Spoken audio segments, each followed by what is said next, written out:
So hello rankers, next మన point of discussion వచ్చేసి system of linear equations. So system of linear equations already నేను మీకు beginning of the linear ఆల్జీబ్రాలో చెప్పిన.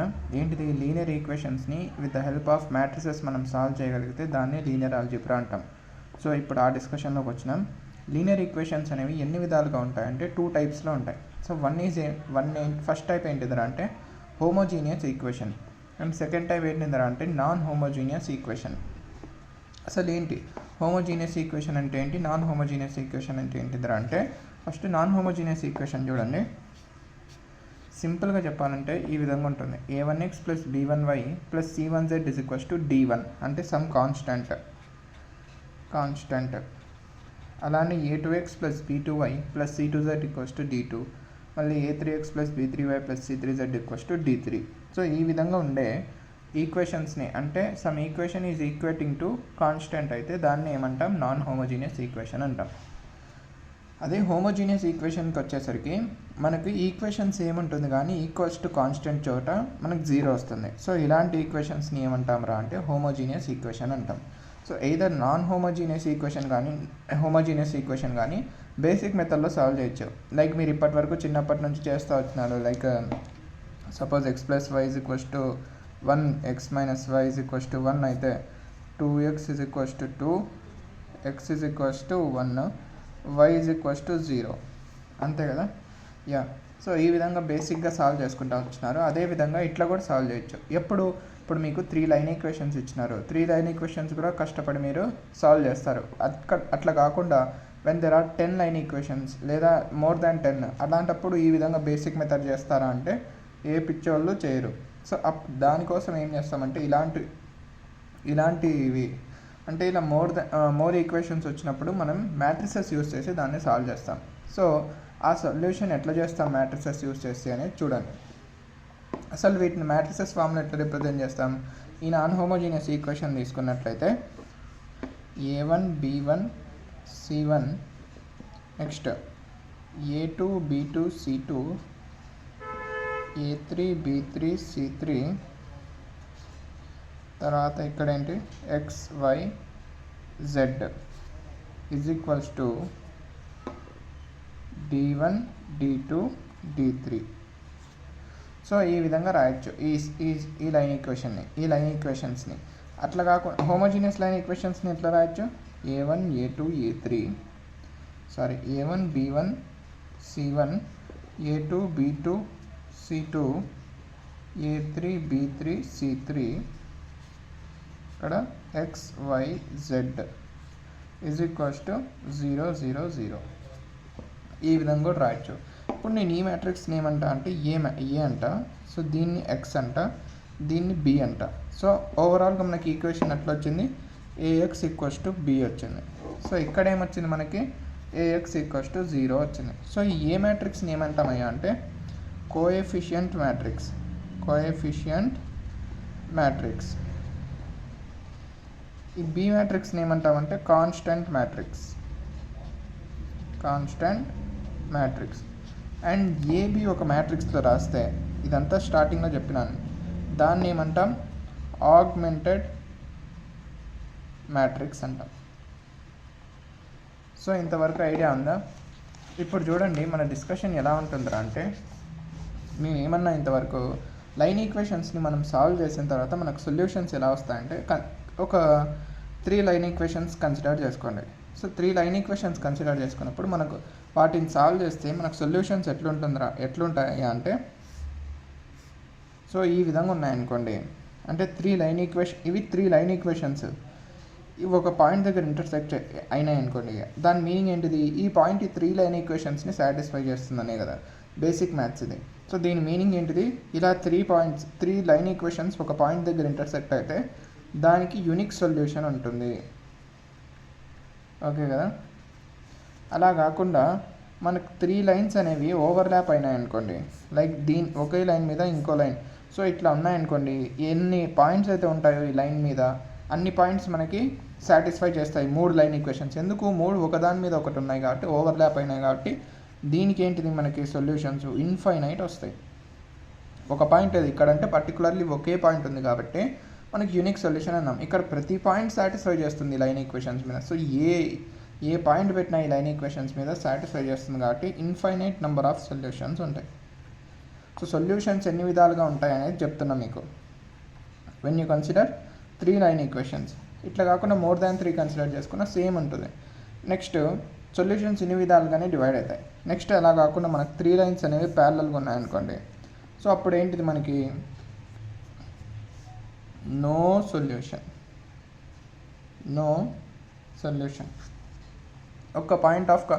ఒక్కటి కూడా కామన్ పాయింట్ లేదు కాబట్టి దీనికి ఏమంటాం, నో సొల్యూషన్ అంటాం. సో ఓవరాల్గా సొల్యూషన్స్ని డివైడ్ చేసుకుంటే ఎన్ని విధాలుగా ఉన్నాయి సొల్యూషన్స్ 3 వేస్లో ఉన్నాయి. ఫస్ట్ది ఏంటిది, యూనిక్ సొల్యూషన్. సెకండ్ ఏంటిది, infinite solutions.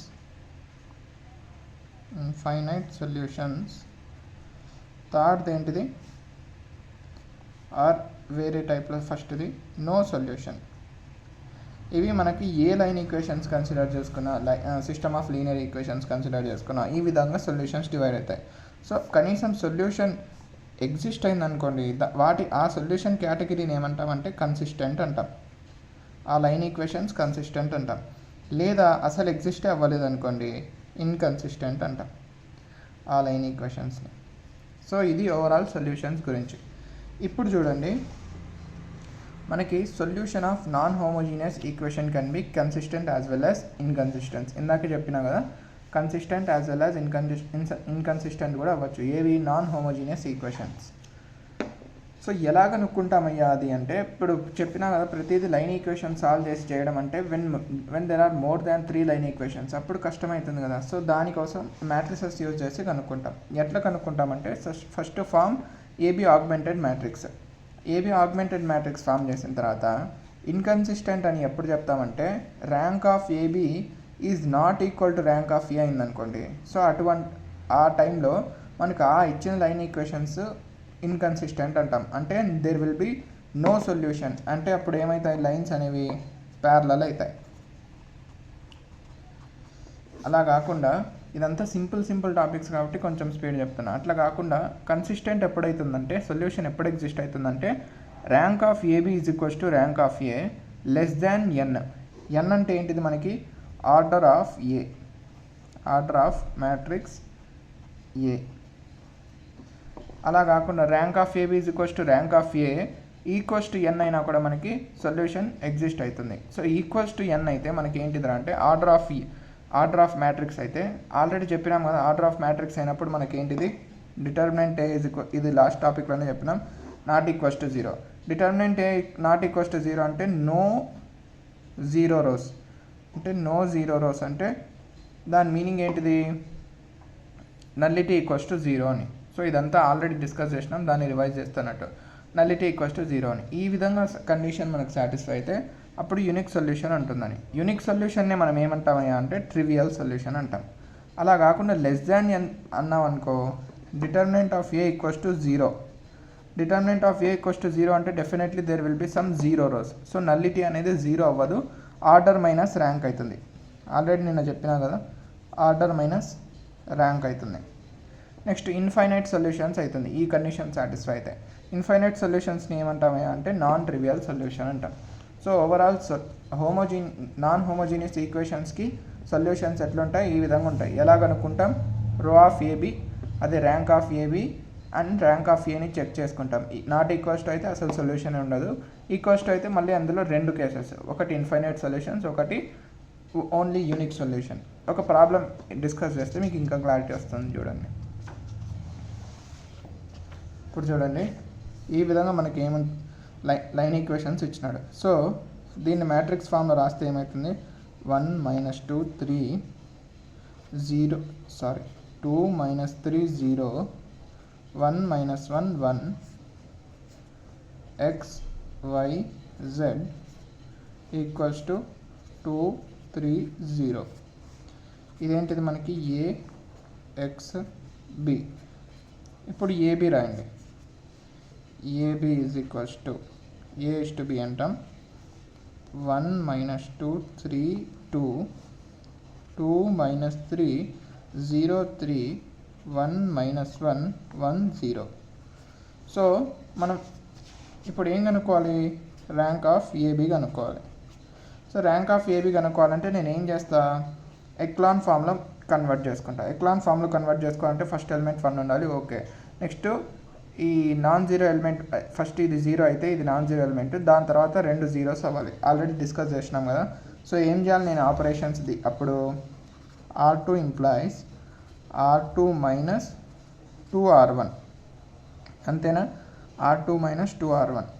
Okay, R3 implies R3 minus R1. So ఈ ఆపరేషన్స్ చేస్తే మనకి ఏమవుతుందో ఒకసారి చూడండి. 1 మైనస్ 2 3 2, R2 మైనస్ 2R1 అంటే ఇది 0, R2 మైనస్ 2R1 అంటే మైనస్ 3 ప్లస్ 4 ప్లస్ 1 అవుతుంది. R2 minus 2R1 minus 6, 3 minus 4 minus 1. Next ఇది ఏమవుతుంది, R3 minus R1 0 plus 1 minus 2 minus 2. Next ఏం చేయాలి, మనం దీన్ని 0 చేయాలి, అంతే కదా. దీనికి ఈ నాన్ జీరో ఎలిమెంట్ ముందు 1 0 ఉంటే దీనికి 2 జీరోస్ వస్తే అప్పుడే ఎక్లాన్ ఫామ్. ఆల్రెడీ నిన్న డిస్కస్ చేసిండే ఇది. 1 మైనస్ 2 3 2 0 1 మైనస్ 6 మైనస్ 1. ఇక్కడ ఏం చేస్తున్నా అంటే నేను R3 implies R3 minus R2 చేస్తాను. R3 మైనస్ R2 అంటే 0 minus 0 0, 1 minus 1 0, minus 2 minus of minus 6 అంటే plus 4. Next minus 2 minus of minus 1 అంటే ప్లస్ 1, అంతేనా? మైనస్ 1. ఓకే, ఇది మనకి ఏమొచ్చింది, ఏబి వచ్చింది. సో ఇప్పుడు ఏబి యొక్క ర్యాంక్ ఎట్లా చెప్తామంటే, ఇది ఆల్రెడీ ఎక్లాన్ ఫామ్లోనే ఉంది కాబట్టి దీని యొక్క ర్యాంక్ అంటే number of non zero rows. So number of non zero rows ఏమున్నాయి, దీంట్లో 3 ఉన్నాయి. So rank of AB is equals to ఎంత అవుతుంది మనకి, 3 అవుతుంది. అదేవిధంగా ఇందులో ఏ కన్సిడర్ చేసుకున్నట్లయితే ఇది కూడా ఎక్లాన్ ఫామ్లో ఉంది కాబట్టి rank of A is equals కూడా ఏమవుతుంది, number of non zero rows. ఇందులో కూడా నాన్ జీరో రోస్ ఎన్ని ఉన్నాయి, 3 ఉన్నాయి. So rank of AB is equals to rank of A is equals to 3, nothing but equals to n. So ఈ విధంగా వస్తే మనకి ఏంటిది, యూనిక్ సొల్యూషన్, అంతే కదా, యూనిక్ సొల్యూషన్ వస్తుంది. సో ఈ విధంగా మనకు ఇచ్చిన సిస్టమ్ ఆఫ్ నాన్ హోమోజీనియస్ ఈక్వేషన్స్ని సాల్వ్ చేసుకోవాలి. ఇప్పుడు చూడండి, unique equation and unique solution అని చెప్పినాం. యూనిక్ సొల్యూషన్ అని వచ్చినప్పుడు మోస్ట్ ప్రాబబ్లీ XYZ వాల్యూస్ కూడా కనుక్కోండి అనే ఛాన్సెస్ ఉన్నాయి. ఎందుకు, XYZ సింగిల్ వాల్యూసే కాబట్టి సొల్యూషన్ ఏమొస్తుంది చెప్పండి. అదేవిధంగా ఆ యూనిక్ సొల్యూషన్ అయితే XYZ వాల్యూస్ కనుక్కోండి అంటాం. సో అప్పుడు ఏం చేస్తారు మీరు, ఇప్పుడు చూడండి ఇక్కడ మీకు ఈఏబి రెండు ఒకటేనా, మీరు కావాలంటే కొద్దిసేపు ఆలోచించి చెప్పండి. ఈఏబి మ్యాట్రిక్స్ ఒకటేనా అంటే obviously they both are different. కానీ ఈ రెండిట్లో సిమిలారిటీ ఎక్కడ ఉంటుందిరా అంటే ఈ ఏమంటారు దీన్ని, వేరియబుల్స్ ఉంటాయి చూడండి XYZ, వాటి వాల్యూస్ కనుక్కునేటప్పుడు ఇవి రెండు ఈక్వల్ అవుతాయి.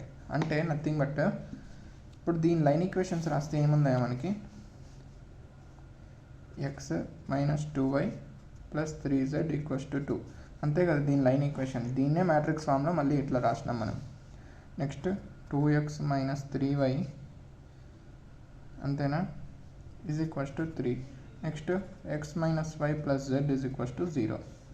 ఈ లైన్ ఈక్వేషన్స్ రాస్తే ఏమొస్తుంది మనకి, x minus 2y plus 3z equals to 2. Next y minus 6z equals to -1, 4z equals to -1. నేను ఇప్పుడు ఏమంటున్నా అంటే ఈ రెండు ఈక్వల్ అంటున్నా. ఆబ్వియస్లీ చూస్తానే అర్థమవుతుంది రెండు డిఫరెంట్ లైన్ ఈక్వేషన్స్. కానీ ఎక్కడ ఈక్వల్ అవుతాయిరా అంటే XYZ వాల్యూస్ కనుక్కుంటే రెండు సాటిస్ఫై అవుతాయి. అదే కదా దాని మీనింగ్. యూనిక్ సొల్యూషన్ అంటే XYZ వాల్యూస్ కనుక్కున్నప్పుడు ఈ లైన్ ఈక్వేషన్స్ కూడా సాల్వ్ చేయాలి. సో ఎవరైనా సరే ఈ లైన్ ఈక్వేషన్ సాల్వ్ చేయడం కన్నా దీన్ని సాల్వ్ చేస్తే ఈజీగా వాల్యూస్ వస్తాయి. ఎందుకంటే ఇక్కడ నీకు ఫస్ట్లోనే ఏం అర్థం అయిపోయింది, z ఈక్వల్స్ టు -1/4 వచ్చేసింది. z వాల్యూ ఇక్కడ సబ్స్టిట్యూట్ చేయి, దీని నుంచి ఏమొస్తుంది నీకు y వాల్యూ వచ్చేస్తుంది. yz సబ్స్టిట్యూట్ చేయి, x వాల్యూ వచ్చేస్తుంది. ఒక నోన్ వేరియబుల్ ఉంటే చాలు. నెక్స్ట్ y కనుక్కున్నాం, నెక్స్ట్ x కనుక్కున్నాం. అదే ఇక్కడ అన్ని అన్నోన్ వేరియబుల్స్ కాబట్టి డిఫికల్టీ అవుతుంది. సో ఈ augmented matrix form row echelon ఫామ్లో మారిన తర్వాత మనం వేరియబుల్స్ అనేవి కనుక్కోవాలి యూనిక్ సొల్యూషన్ వచ్చినప్పుడు. సో ఇది process of finding variables and process of finding whether the solution is consistent or inconsistent and inside consistent whether it is unique or infinite. ఓకేనా. ఇప్పుడు చూడండి, హోమోజీనియస్ సిస్టమ్ ఆఫ్ ఈక్వేషన్స్కి రండి. Homogeneous అనేవి ఎప్పటికీ inconsistent అవ్వవు, అవి ఆల్వేస్ కన్సిస్టెంట్ అవుతాయి. అంటే definitely there will be solution existing. Consistent అంటే మనకి ఎన్ని సొల్యూషన్స్ ఉన్నాయి? 2 ఉన్నాయి. Either it will be unique solution or it will be infinite solutions. యూనిక్ని ఏమన్నాం? ట్రివియల్ అన్నాం. ఇన్ఫైనైట్ని ఏమన్నాం? నాన్ ట్రివియల్ అన్నాం. సో అది ఎట్లా తెలుస్తుంది అంటే row of A is equals to number of variables. Number of variables అంటే nothing but rank of A. So number of variables అంటే నథింగ్ బట్ XYZ. ఇలా అయిందనుకో, రో of A is equals to n అయిందనుకో, దాని మీనింగ్ ఏంటి? Already నిన్న discuss చేసినాం కదా, rank is equals to order of matrix అయితే డెట్ నాట్ ఈక్వల్స్ టు 0 అని. In case debt equals to 0 అయితే లెస్ దాన్ n అవుతుంది. ఇక్కడ అదే చూడండి, rank is equals to n అయిపోతే డెట్ నాట్ ఈక్వల్స్ టు 0, అది unique solution. Rank less than n అయితే debt is equals to 0, debt is equals to 0. అంటే rank less than n అంటే obviously debt is equals to 0 అయింది కాబట్టి next మైనర్స్లోకి వెళ్ళినాం. So rank will be less than n. So దీనికి ఎన్ని solutions ఉంటాయి? Infinite solutions ఉంటాయి. సో దీని మీద కూడా ఒక ప్రాబ్లం చూద్దాం. Very simple concept. ఇక్కడ చూడండి, ఈ విధంగా సిస్టమ్ ఆఫ్ ఈక్వేషన్స్ ఇచ్చి ఆడేమన్నాడు? Calculate value of A such that given system of equations have non trivial solution అన్నాడు. సో నాన్ ట్రివియల్ సొల్యూషన్ అంటే దాని మీనింగ్ ఏంటిది? ఇక్కడ చూసినాం కదా, నాన్ ట్రివియల్ అంటే ఇన్ఫైనైట్ సొల్యూషన్స్ ఉంటాయి. నాన్ ట్రివియల్ అంటే ఇన్ఫైనైట్ సొల్యూషన్స్ ఉంటాయి. అంటే ర్యాంక్ ఆఫ్ ఏ అనేది లెస్ దాన్ n. ఓకేనా. ఇక్కడ మ్యాట్రిక్స్ ఫామ్ చేయండి. ఏమవుతుంది? దీని నుంచి 1 1 1 0 a ప్లస్ 1 0 ఎందుకు రాసిన? ఎక్స్ టర్మ్ లేదు కాబట్టి, అదే ఎక్స్ కోఎఫిషియంట్ లేదు కాబట్టి a ప్లస్ 1, తర్వాత 0 0 a స్క్వేర్ ప్లస్ 1. సో ఇదేంటిది మనకి ఏ. సో ఆల్రెడీ ఇది ఎట్లుంది? రో ఎక్లాన్ ఫామ్లో ఉంది. రో ఎక్లాన్ ఫామ్లో ఉంటే డైరెక్ట్లీ ఇప్పుడు ఏమంటుండే వీడు, రో ఎక్లాన్ ఫామ్లో ఉంది, ర్యాంక్ అనేది లెస్ దాన్ n అన్నాడు. సో దీని n వాల్యూ అంత 3/3 కాబట్టి ర్యాంక్ అనేది లెస్ దాన్ 3. సో ర్యాంక్ అనేది ఎయిదర్ 2 అవ్వచ్చు లేదా 1 అవ్వచ్చు. సో 2 or 1 అవ్వచ్చు. కాబట్టి ఇప్పుడు ర్యాంక్ లెస్ దాన్ 1 అన్నాడు అనుకోండి, ర్యాంక్ లెస్ దాన్ 3 అన్నాడు అనుకోండి, దాని మీనింగ్ ఏంటిది? డెట్ 0 అయినట్లే కదా. సో డెట్ 0 అవ్వాలంటే ఇది upper triangular matrix. Upper triangular మ్యాట్రిక్స్కి నేను అందుకే చెప్పిన ప్రతి ప్రాపర్టీ ఇంపార్టెంట్ అని. అప్పర్ ట్రయాంగులర్ మ్యాట్రిక్స్కి డిటర్మినెంట్ అంటే ఏంటి? Nothing but product of leading diagonal elements. అంటే a plus 1 into a square plus 1 is equals to 0. అప్పుడు ఏమవుతుంది? a is equals to -1 comma a square plus 1 is equals to 0. That implies a is equals to plus or minus j. So overall A values ఏమొచ్చినాయి? a is equals to -1 comma plus j comma minus j. So ఇది ఈ question యొక్క solution. Next question చూడండి, ఇక్కడ ఏమన్నాడు? Homogeneous system of equation ax is equals to 0 where a is n/n matrix will have non trivial solution. Same మళ్ళీ non trivial solution అన్నాడు. Non trivial అంటే ఇందాక చెప్పిన ర్యాంక్ అనేది less than n. So rank less than n అంటే det a is equals to 0. So rank less than n అయినప్పుడు మనకి ఏమైపోతుంది? దాంట్లో అన్ని నాన్ జీరో రోస్ అవ్వవు. Definitely there will be some zero రో. సో సమ్ జీరో రో ఉందంటే దాని మీనింగ్ ఏంటిది? నల్లిటీ ఈజ్ నాన్ జీరో, అంటే nullity exist or nullity is non zero. లేదా దీన్ని ఏం చెప్పచ్చు? నల్లిటీ ఈజ్ ఈక్వల్స్ టు n-r చెప్పచ్చు. సో ఇవి మన కండిషన్స్. సో ఇదంతా కాన్సెప్ట్ బేస్డ్. సో దీని నుంచి ఆన్సర్స్ వెరిఫై చేసుకోండి. సో ఫస్ట్ ఆప్షన్ కరెక్ట్ అంటే obviously correct, rank less than n. Second option correct. Third option nullity is non zero correct. Rank of A is equals to n అంటుండ్రు. Rank of A is equals to n అయితే determinant not equals to 0 and moreover ఇది unique solution అవుతుంది. So ఇది తప్పు. Okay, ఇది మనకి system of linear equations గురించి. Already కొంచెం ఈజీ టాపిక్ కాబట్టి కొంచెం ఫాస్ట్గా చెప్పిన, ఎందుకంటే టైం ఎక్కువ తీసుకుంటుంది కాబట్టి మీకు ఏమైనా డౌట్స్ ఉంటే ఆల్రెడీ చెప్పినా కదా, నేను మీకు కోర్స్ ఇచ్చిన తర్వాత duration, video lecture number and exact duration mention చేయండి. Definitely I will clarify your doubts in WhatsApp group. ఓకేనా. నెక్స్ట్ మనకి లాస్ట్ టాపిక్ ఉంది లీనియర్ ఆల్జీబ్రాలో. అదేంటిదిరా అంటే eigen values and eigen vectors. So అది డిస్కస్ చేసి లీనియర్ ఆల్జీబ్రా క్లోజ్ చేసి నెక్స్ట్ చాప్టర్లోకి మూవ్ అవుదాం. Thank you.